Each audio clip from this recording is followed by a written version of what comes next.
Welcome guys, so today I am with the JBL Horizon 2 and I'm going to show you one of the methods how to fix the connection problem.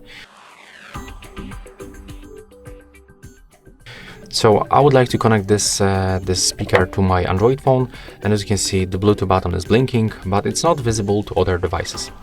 So how to fix it? That's very simple. At first, just power off the Bluetooth on your phone.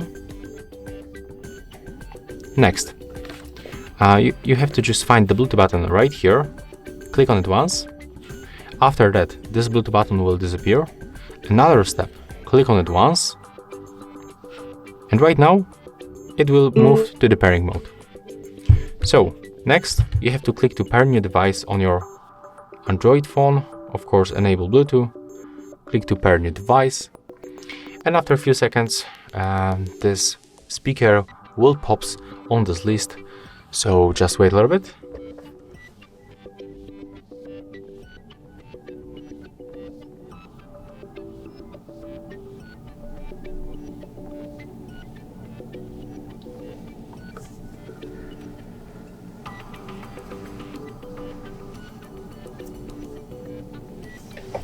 As you can see, there it is. Right now we can successfully connect with this speaker.